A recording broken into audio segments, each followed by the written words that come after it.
It's not who you are or how you behave or how you react in the good times that measure your maturity and who you are as a person. It is how you react and what you do and how you come out of it when life is terrible, when everything is upside down, when the rug is yanked out from under you. That's how you know who you really are as a person and your maturity level. When you are in the middle of tragedy, it makes you doubt your faith. You doubt everything that you thought you believed in, that you were taught, that you were raised up with, your life, your whole belief system. It shakes it all when something terrible happens to you. But life is seasons. Life, it just keeps going. We have our good seasons and we have bad seasons. When you are in the middle of winter and it is bleak and it's cold and nothing is growing, there's no life, and you don't see a point of it, you do not throw away your summer clothes because you know that that season is going to end. I had the hardest time accepting this early on. The Bible verse, the tears are at night, but joy comes in the morning. And I know I said that wrong, but I would think, no, it doesn't. How many mornings am I going to have to wake up crying? I would wake up crying. I'm sure you have too. Whether you've lost a loved one or you've lost your health or a career and you're back at square one and you cannot imagine a light at the end of the tunnel. You cannot see a way out of this. And to think joy comes in the morning. Like, because for us, a morning is 24 hours. You know, you go to bed, the day is 24 hours long.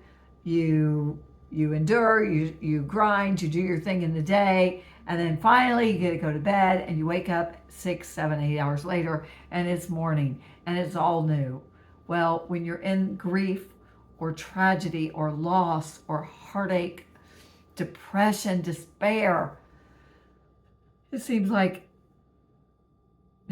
morning is never going to come, but it does come. I was reading this morning in Philippians, and the Apostle Paul said, this one thing I do, chapter 3, this one thing I do, I look forward. I forget what's behind, forgetting what is behind and looking forward to what is to come. We are in a new season.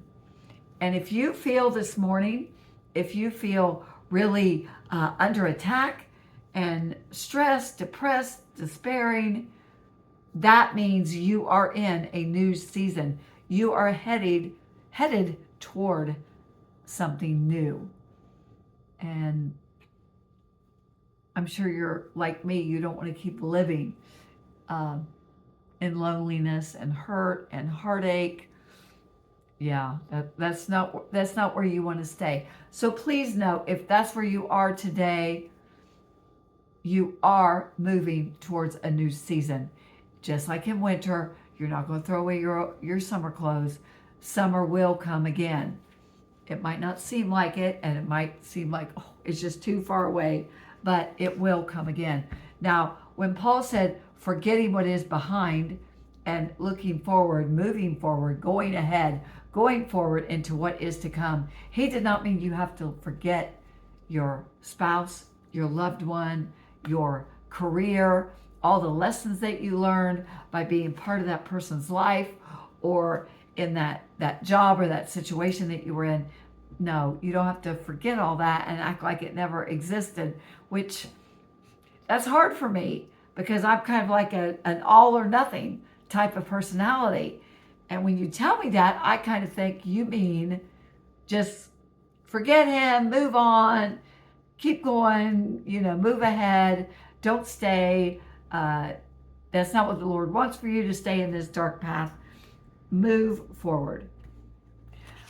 No, I'm not forgetting my husband and the life that we had and the lessons that We learned from each other and the love that we shared. I'm not forgetting that, but it just means I keep living in my faith, keep moving forward. And that's what I want to encourage you today.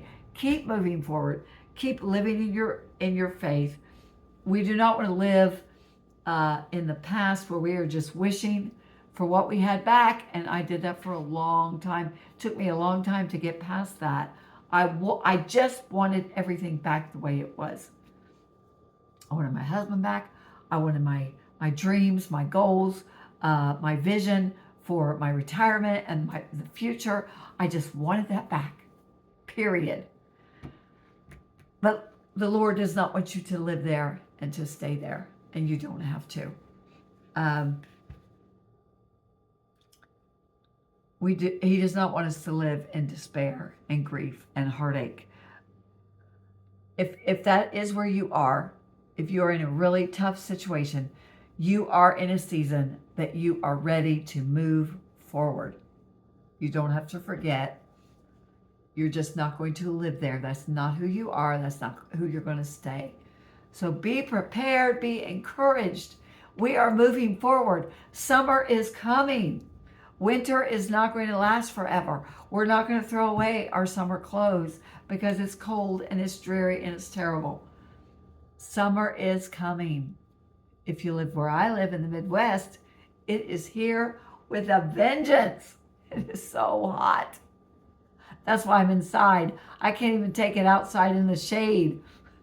Yesterday, I parked my car in the shade.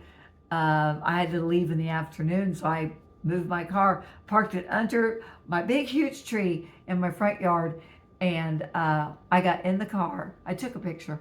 I get in the car. It was 100 degrees, which if you are only aware of Celsius, all I can tell you is that's blooming hot. If you don't do Fahrenheit, trust me, it's hot. So summer is here, but we are moving forward.